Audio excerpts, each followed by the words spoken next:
विद्यार्थी मित्रों नमस्कार। आज हम कक्षा 11वीं में हमारा जो चैप्टर नंबर 3 है, प्रकरण 3, पुरानी चीज़ों के पक्ष में, जिसके कवि है राजेश जोशी। उसका जन्म सन 1946 में हुआ था। वह प्रगतिशील विचारधारा के कवि थे और उसका जन्म मध्य प्रदेश के नरसिंहगढ़ जिले में हुआ था। अपने भावों और विचारों को व्यक्त करने के लिए उन्होंने कविताएं लिखी और उसके अलावा कहानियाँ, नाटक, लेख, टिप्पणियाँ आदि पर अपनी कलम चलाई। राजेश जोशी ने लघु फिल्म के लिए पटकथा लेखन भी किया और भारतीय भाषाओं के साथ अंग्रेजी, जर्मन, रूसी भाषा में उनकी कविता के अनुवाद हुए। राजेश जोशी की इस कविता में पुरानी चीज़ों के पक्ष में स्थानीय बोली, बानी, मिजाज और मौसम सभी कुछ व्याप्त है। प्रस्तुत कविता में सच के साथ मनुष्यता को बचाए रखने के लिए निरंतर संघर्ष करता मिलता है। आधुनिकता के बढ़ते कदम से दुनिया के नष्ट होने का खतरा जितना प्रबल है, उतना ही जीवन की संभावना की खोज में कवि बेचैन है। हम देखते हैं इस कविता में कवि ने क्या कहा है। कितनी ही बदल जाए यह दुनिया, कितनी ही बदल जाए यह दुनिया, काम आती रहती है लोगों के कुछ पुरानी चीज़ें हर वक्त।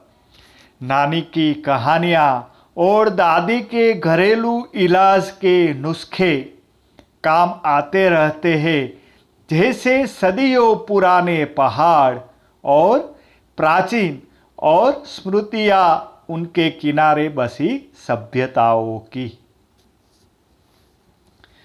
राजेश जोशी हमें कहना चाहते हैं कि कितनी ही बदल जाए यह दुनिया चाहे कितनी ही बदल जाए, किंतु लोगों को हर वक्त क्या काम आता है, तो कहते हैं काम आती रहती है लोगों के कुछ पुरानी चीजें हर वक्त। दुनिया चाहे कितनी बदल जाए, दुनिया चाहे कितनी भी प्रगतिशील हो, किंतु कुछ पुरानी चीजें का महत्व कायम बना रहता है। कवि हमें यह कहते हैं। उसमें क्या है? नानी की कहानियां और दादी के घरेलू इलाज के नुस्खे। दुनिया ने चाहे जितनी प्रगति की, जितना शोध संशोधन किया, किंतु आज भी जब बच्चे को हमें सुलाना है, तो आज भी अपने परिवार में, अपने घर में जो नानी है, नानी बच्चों को कहानियां सुनाती है। बच्चा जब अपनी जिद पर अड़िग रहता है या रोने लगता है, तो हम उसे कहानियां सुनाती है, और वह कहानियां किससे रिलेटेड है? नानी से। उसका स्वरूप चाहे बदल गया हो, किंतु आज वो कहानियां जीवित है।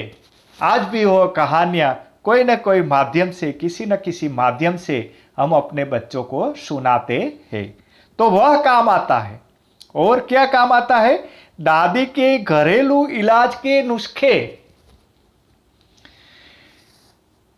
बच्चा जब बीमार पड़ जाता है, छोटी मोटी बीमारियां हमें होने लगती है, तब हमारे घर में आज भी दादी के घरेलू इलाज के नुस्खे काम आते हैं।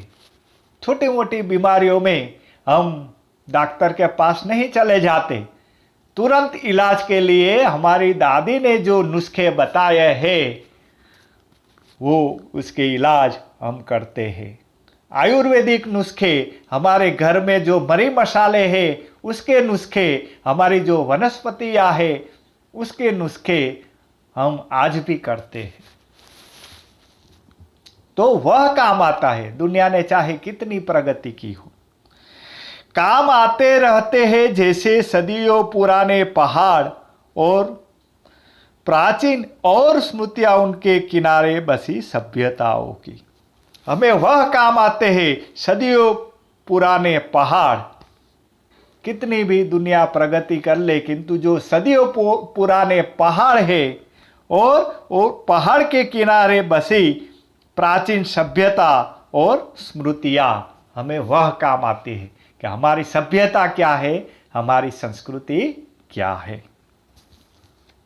आगे क्या कहते हैं, कंप्यूटर और सैटेलाइट के इस युग में भी दुनिया की हजारों सड़कों पर दौड़ती रहती है हमारी पुरानी साइकिलें। सच एक प्राचीन चीज है और हालांकि झूठ भी और वक्त पर दोनों ही काम आते हैं आदमी के।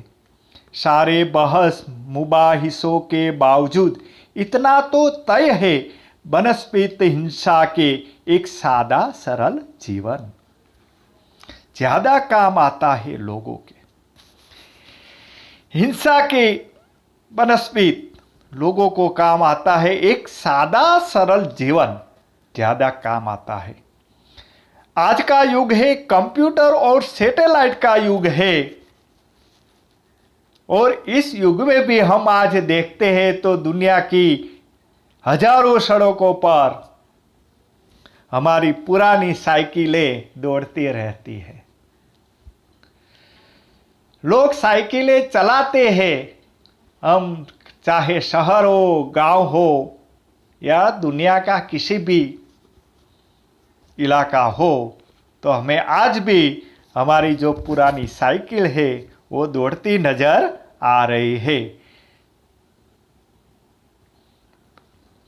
तो इस युग में भी साइकिल का महत्व कायम बना रहा है। साइकिल से हमारा काम तो चलता है, साथ साथ हमारी तंदुरुस्ती और शारीरिक फायदे भी बहुत होते हैं साइकिल से। इसलिए साइकिल का महत्व, पुरानी साइकिल का महत्व उतना ही बढ़ गया है। सच एक प्राचीन चीज है और हालांकि झूठ भी प्राचीन चीज है, सच है वह और झूठ भी है, और वक्त पर दोनों ही काम आते हैं आदमी के। सारे बहस मुबाहिसों के बावजूद हम कितनी चाहे चर्चा कर ले, कितना भी चाहे चिंतन कर ले, बहस कर ले, किंतु यह तो तय है कि हिंसा के वनस्पति हिंसा के बजाय हमें काम ज्यादा आता है एक सादा सरल जीवन। हिंसा से तो सर्वनाश होता है, किंतु एक सरल सादा जीवन से दुनिया की उन्नति होती है, हमारे जीवन की उन्नति होती है। हत्यारों का शोर इसलिए ज्यादा कि वे ज्यादा संगठित है। कवि एक दूसरी ओर इशारा करना चाहते हैं कि हत्यारों का शोर इसलिए ज्यादा कि वे ज्यादा संगठित है। दुब कम शोर मचाती है वृक्षों से, विनम्रता कोई कायरता नहीं। नई नई मूर्खताओं के बावजूद बची रहती है पुरानी समझदारियां, स्मृतियों में बची रहती है थोड़ी सी टिस और थोड़ी सी मिठास। यहां राजेश जोशी इशारा करना चाहते हैं आज की जो वर्तमान परिस्थिति है, दुनिया में जो त्रासवाद, हिंसा बढ़ गई है, हत्या बढ़ गई है, इसकी ओर इशारा करते हुए कहते हैं हत्यारों का शोर इसलिए ज्यादा है, उसका शोर इसलिए है क्योंकि वे ज्यादा संगठित है। उसका संगठन है, त्रासवादी संगठन है, इसलिए वह ज्यादा शोर मचाता है। दूब कम शोर मचाती है वृक्षों से। जो छोटी सी दूब है, छोटी सी दूब घास, वह वृक्ष जैसा शोर नहीं मचाती। और वृक्ष पेड़ होते हैं जो बड़े बड़े, वो पवन के छोटे से झोंके आते हैं तो भी वह शोर करने लगते हैं, किंतु दूब चाहे तूफान में भी वह शोर नहीं मचाती। इसलिए विनम्रता कोई कायरता नहीं है, हमें विनम्र बनना चाहिए। विनम्रता कायरता की निशानी नहीं है, वह बहादुरी है। विनम्रता समझदारी है, कायरता नहीं है। नई नई मूर्खता के बावजूद बची रहती है पुरानी समझदारियां। आज नई पीढ़ी कितनी भी मूर्खाई कर ले, कितनी भी मूर्खामी कर ले, किंतु घर में जो एक समझदार आदमी है, पुरानी समझदारियां है, जो हमारी संस्कृति की, हमारे परिवार की, हमारे कुटुंब की जो समझदारियां है, वो बची रही है, वो काम आती है।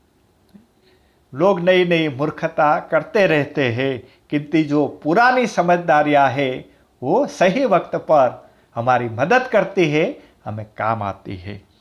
स्मृतियों में बची रहती है थोड़ी सी टिस और थोड़ी सी मिठास। और हमारी स्मृतियों में जो बची रही है वो है थोड़ी सी टिस, थोड़ा सा दुख है वर्तमान परिस्थिति में, तो थोड़ी सी मिठास भी है। दुनिया ने प्रगति की है, नए नए संशोधन हुए हैं, किंतु हमारी जो पुरानी चीज है, पुरानी चीजों है, इसके पक्ष में कवि कहती है कि थोड़ी सी टिस है, थोड़ा सा दुख है और थोड़ी सी मिठास भी है, क्योंकि वह हमें काम आती है, सही वक्त पर वह हमें काम आती है।